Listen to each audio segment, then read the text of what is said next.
Thank you very much, Gianni. Greetings from Brazil, everyone. It is my pleasure to be here with you today on behalf of ABSOLAR to share more information about the Brazilian solar PV market. Before I start, I would like to initially thank the Global Solar Council for the kind invitation and Energia Estratégica for the support in organizing this event with you today. Also thank and say my hello to all our friends from other countries that will share their information with you today, and all participants here. We already see a good audience, almost 200 people joining us today. Well, I'm going to share with you more about Brazil. So initially, ABSOLAR is the national voice of the solar sector in Brazil. We are also a co-founding member of the Global Solar Council. I currently serve as co-chairman of the Global Solar Council as well, and CEO at ABSOLAR. Our entity represents all companies from the value chain in Brazil. Currently, we have more than 600 participants, companies that produce equipments and also produce systems, projects, do engineering, financial institutions, and others. And our role is to help the market develop, grow, and thrive. So if you're interested in the Brazilian PV market, join ABSOLAR. We'll be your partners in this trip to develop the Brazilian market. I will leave with you my presentation and also the logos of our company members that participate in ABSOLAR. So pass real quick through this slide so you can have the material for further information later on. And let's start by talking a little bit about the Brazilian solar energy resource.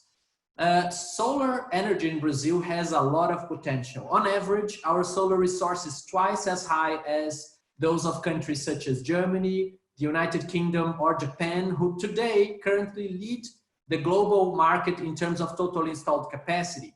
It's important to say that Brazil currently has around 1.6% of its electricity matrix coming from solar.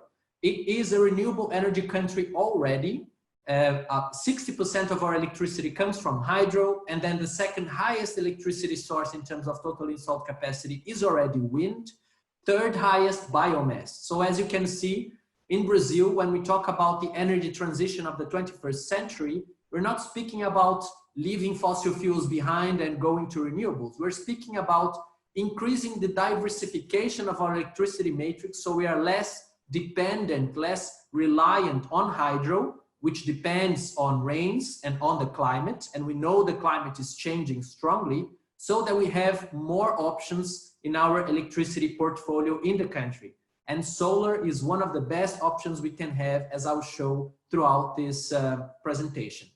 You guys may also be aware that Brazil just climbed 5 positions in the global ranking of the solar sector and became now the 16th country with the highest total installed capacity in the world, thanks to the developments of the market in recent years. So since 2017, you can see that the Brazilian market have been growing strongly, specifically in 2 market segments: small-scale distributed generation projects. These are projects on the rooftops of buildings such as homes, commercial buildings, industrial buildings, public buildings, and also in the rural area.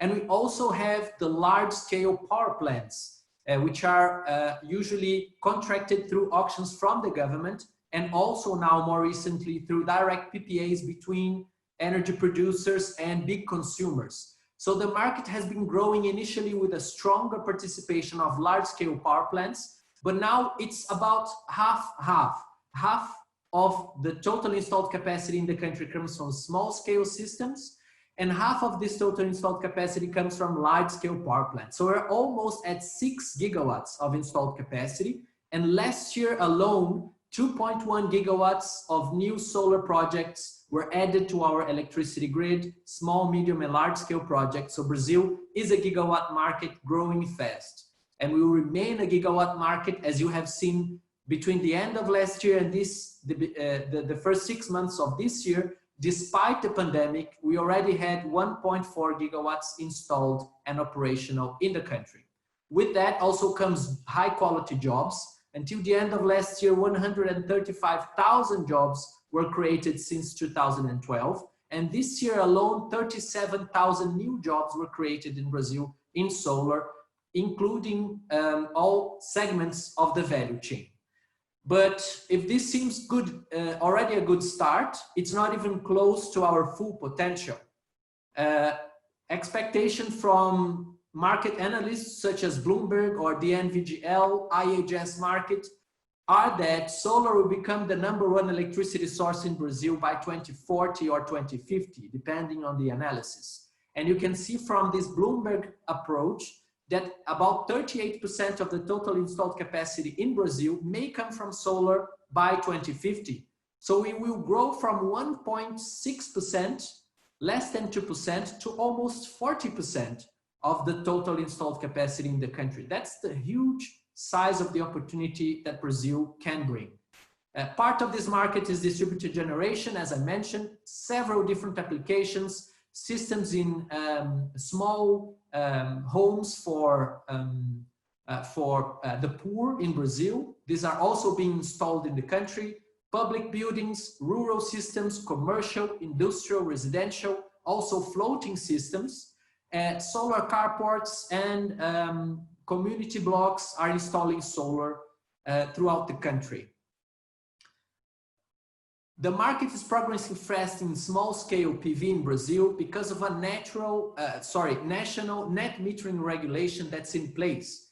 Our regulation incorporates some of the best worldwide practices in net metering. This includes the traditional local net metering, but also virtual net metering, where you can generate electricity in one location and consume it in another location, and also community solar where people and companies can get together and invest in solar directly. When we see the small-scale distributed generation market growth, it's not only focused on solar, other sources can also join, such as hydro, wind, biomass, but solar is really taking the lead and the lion's share with 94% of total installed capacity and 99.8% of all systems operational in Brazil. So solar PV is leading small-scale distributed generation. And when we see how this is distributed between the different type of consumers in Brazil, you can see from the right side of this graph here, about 40% of consumers that use distributed generation are commercial or service companies, small and medium-scale companies. And then a little bit more than 38% are residential consumers. And in third place, we see the rural sector, already with a strong participation of 11.7%, and almost 9% for the industrial.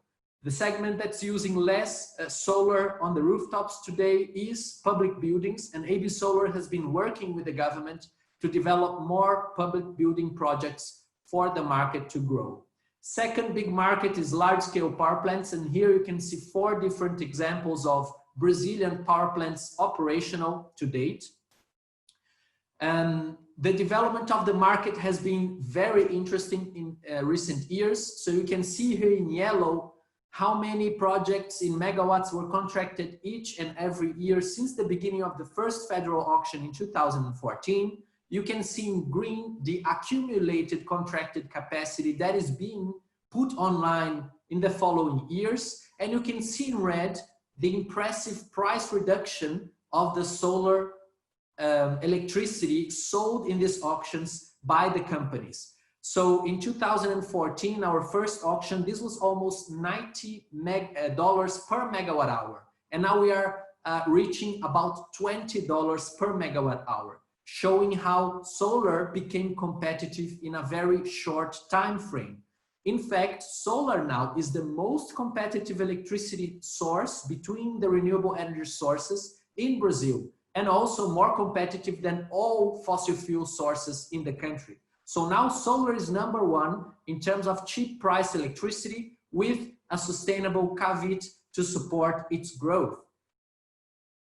Additionally, we have local manufacturing in Brazil, factories producing modules, inverters, racking structures for fixed racking, and also trackers used in large-scale projects.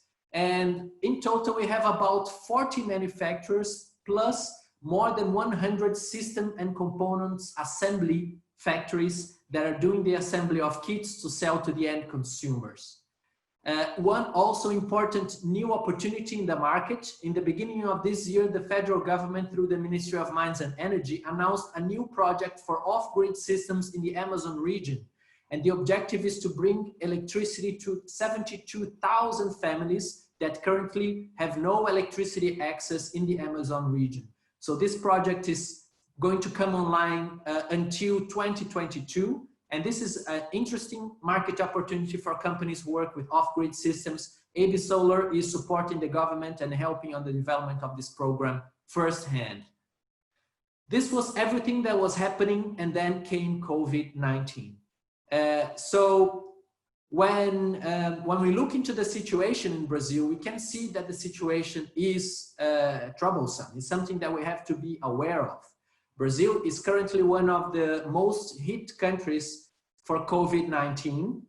And because of that, ABSOLAR has initially started a campaign to support and help the market and the companies in the sector called Solar Urgent, to help reduce all these difficulties that the market is facing. We are sharing information about financing lines, taxation reliefs, also labor laws that have changed by the government to help companies in this period, business and administration support for small companies that are working on the field and helping them to overcome this difficult period that we are facing.